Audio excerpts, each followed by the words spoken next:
안녕하십니까, 문호상 선생님입니다. 독해를 위한 가장 빠르고 정확한 길, 자, Ready Principia with EBS 샘플 강의 시작하겠습니다.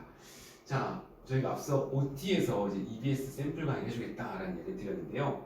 자, 앞으로 이제 이런 식으로 10개에서 한 15개 정도의 지문을 같이 이해할 건데, 저희가 완전히 뭐 내신 대비 유형이다 그런 건 아니고요. 요 강의는 우리가 독해 이론 강의를 배웠던 친구들 또는 앞으로 저랑 함께 공부할 친구들이 내가 한 것이 맞는지 확인하는 그런 용도로 만들어져 있습니다. 그래서 기본적으로 저랑 공부한 방법을 그대로 적용해서 문제를 풀고 있는가를 이렇게 도움을 드리고자 만들었다는 거 생각해 주시고 강의 봐주시면 되겠습니다.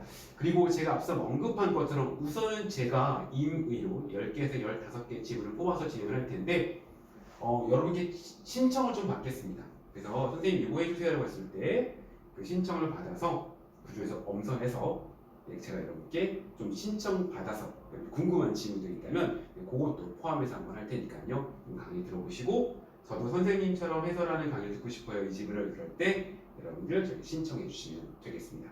자, 그럼 간단하게 샘플 강의 한번 들어가 보도록 하죠. 자, 함축어의 문제입니다.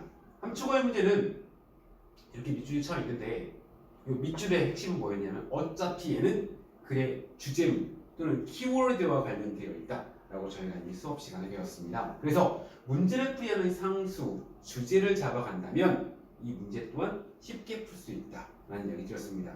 그래서 문제 유형이 바뀐다 하더라도 우리가 그리는 방식이 바뀌면 안 됩니다. 우리는 어떻게 글을 읽으라고 제가 말씀드렸냐면 첫 번째 문장과 두 번째 문장에서 키워드를 잡아야 된다 라고 말씀드렸습니다. 여기죠. 여기입니다. 자, 그러면 여러분 첫 번째 문제와 두 번째 문제의 키워드 어떻게 잡아요? 반복되는 걸 본다고 했죠. 자, 우선 제가 딱 누가 보이냐면요. 여러분 이렇게 풀라는 건 아니에요. 당연히 읽고 푸는 건데 제가 해설 강의니까 여러분이 읽었을 테니까 여러분 혹시 잠깐 제가 이 말 안 들었구나. 이거 안 풀었으면 스탑 하시고 풀고 들어야 돼요. 알겠죠? 그냥 들으면 안 돼요. 자, 그래서 아마 읽었을 테니까 그때 여러분 읽으시면서 첫 번째 문장에서 명사인 innovation이 보였고요. 두 번째 문장에서 또 great이란 말이 붙었지만 innovation이 등장했단 말이에요. 반복되는 명사는 글의 글감이다. 이거는 그래서 innovation에 관해서 말합니다.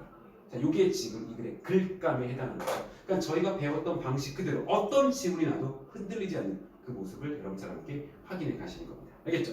자, 그리고 제가 파란색 할 건데요. 여러분 수업 중에 들었던 내용 그대로입니다. 첫 번째 문장 We are often told that 전 여기 파란색으로 표시를 하겠습니다.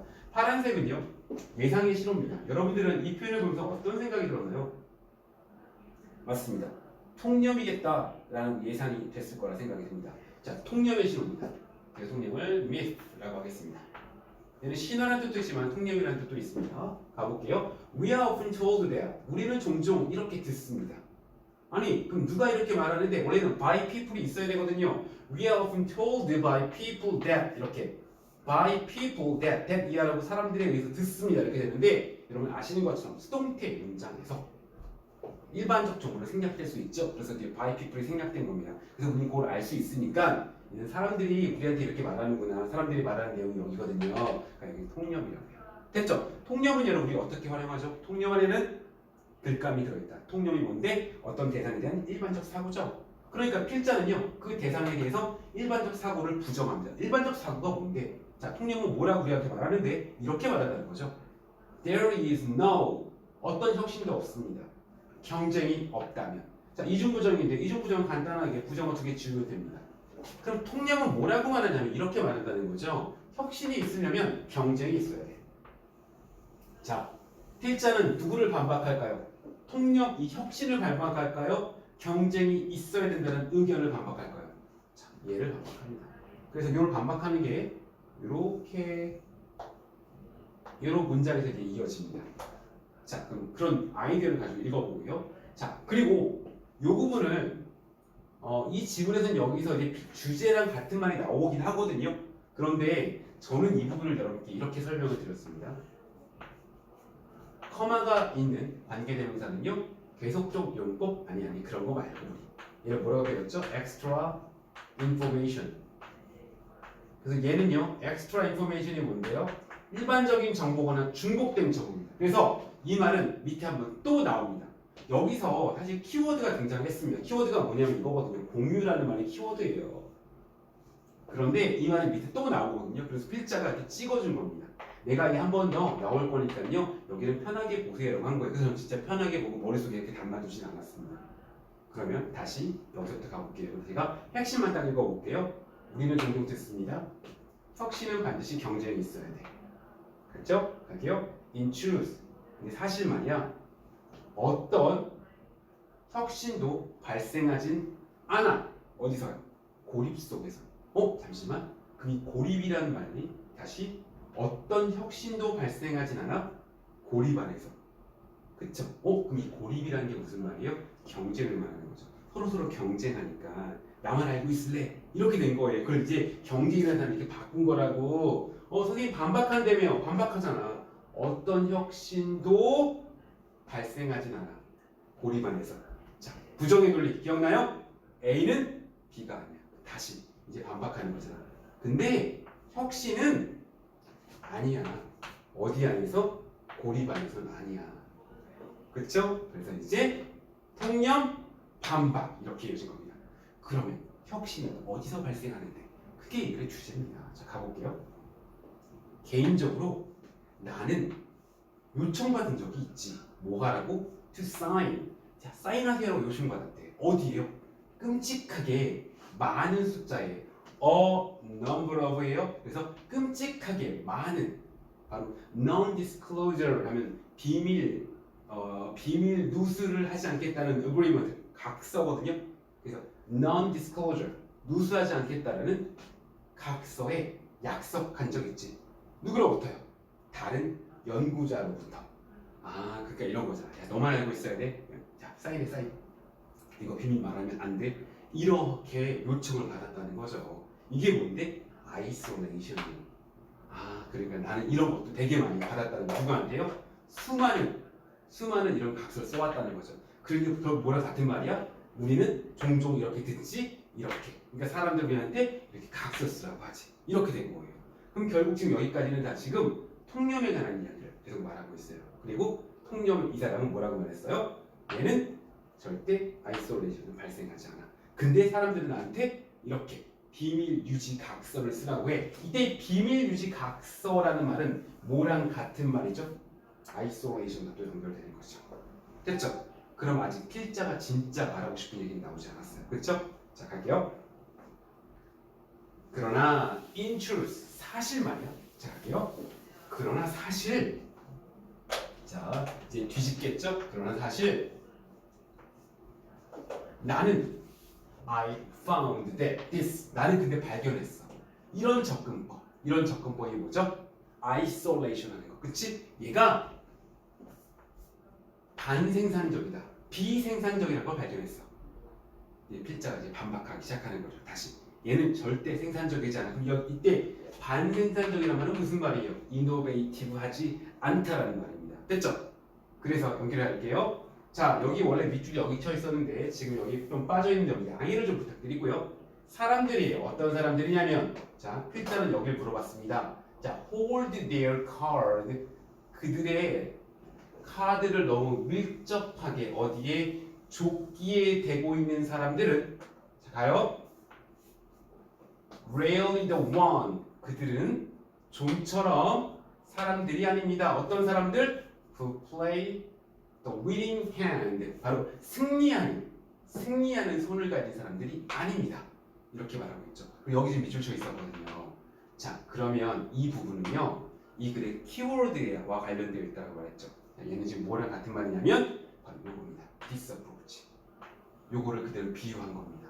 그리고 여기 보시면 rarely 그들은 좀처럼 승리하는 손이 아니라고 말했죠. 이게 뭐랑 같은 말이에요? 앞에 나와 있는 counterproductive라는 말과 요거랑 같은 말이죠. 그래서 그럼 이 말은 무슨 말인데 바로 이걸 말하는 거라고요. 이 글에서 좀처럼 승리하지 못하는 경우, 생산적이지 못한 경우, 이노베이티브하지 못하는 경우 다 뭐니? 아이솔레이션이에요. 그쵸? 그럼 얘는 뭘 말하는 거야? 아이솔레이션을 이렇게 비유한 거죠. 그러니까 카드를 들고 있는데 너무 밀접하게 자신을 이렇게 조끼에 근접해 든다는 거죠. 이게 무슨 말이에요? 숨긴다는 거. 남을 보여주지 않는다는 거 아이솔레이션입니다. 됐나요? 그래서 지금 필자는요 여기 문제는 어딜 필자한 거냐면 필자가 반박하고자 하는 통념의 내용 있죠? 그 핵심 아이솔레이션을 비유한 부분에 낸 겁니다. 됐나요? 필자는 지금 이게 아니야 라고 말하고 있고요. 자 그럼 문제 한번 풀어보고요. 주제 한번 더 잡을게요. 자 그래서 이거랑 같은 말을 찾아라. 그럼 뭐가 되겠습니까? 아이솔레이션을 그대로 찾아주면 되는 거죠. 1번 가볼게요. 자 그들 자신을 생각합니다. 항상 올바르다라고 생각한다. 자, 두 번째 거부합니다. 공유하는 것을 그들의 아이디어를 다른 사람들과 3번 갈게요. 그들은 준비되어 있지 않습니다. 받아들이는 것을 혁신적인 아이디어를 받아들일 준비가 되어 있지 않습니다. 4번 누군가의 아이디어를 훔칩니다. 아무 말도 하지 않고. 자 5번 갈게요. 시간을 소중히 여깁니다. 그들이 누구랑 특별한 사람과 보내는 시간을 소중히 여깁니다. 자 여러분 생각에 여기서 아이솔레이션이랑 같은 말은 뭔가요? 제가 표시를 해버렸네요. 2번입니다. 그쵸? 다른 사람과 그들의 아이디어를 공유하는 걸 거절한다. 아이솔레이션이 되는 거죠.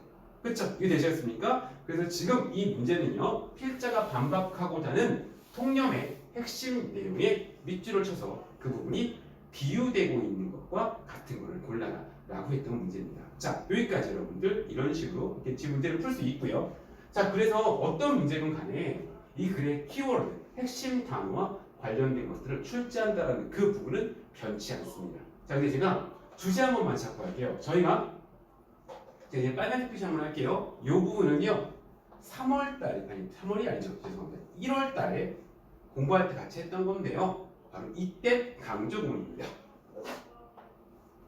요 강의는 저희 유튜브에도 있으니까 여기 보시면 좋을 것 같은데 우리는 이제 배운 친구들 여기까지만 읽어도 강조문인지 알 수 있다 없다? 알 수 있다.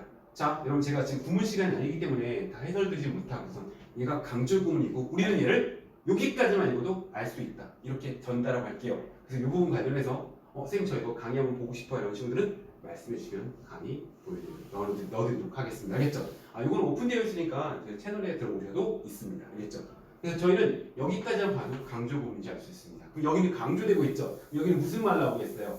아이솔레이션이 아니라 이렇게 했을 때 혁신할 수 있어. 그 주제문이 이제 여기가 됩니다. 자, 잠깐 읽어볼게요. 그래서 언제냐 이게 해석하지 않고요. 우리가 키워드입니다. 형광펜 한번 넣어주시고요. 공유할 때 우리의 연구를 다른 사람들과 공유할 때요. 그 사람들은요. 다른 영역에 있는 사람들, 다른 전문 지식과 그리고 관점을 가진 사람들, 그리고 피드백을 추구할 때 우리의 컨셉에 대해서 누구로부터요? 다른 분야에 있는 사람들로부터 자 이렇게 우리가 했을 때 갑자기 진정한 포텐셜 자 얘는 뭐예요? 진정한 포텐셜 이노베이션이 나타나기 시작됩니다. 이렇게 되는 거죠. 그래서 통념 비판 전개 구조입니다. 그러니까 우리가 이 글을 읽을 때 첫 번째 문장에서 우리가 배웠던 것처럼 We are often told that을 보면서요. 얘가 통념이구나 라고 잡는 거고요. 통념은 누구를 반박한다?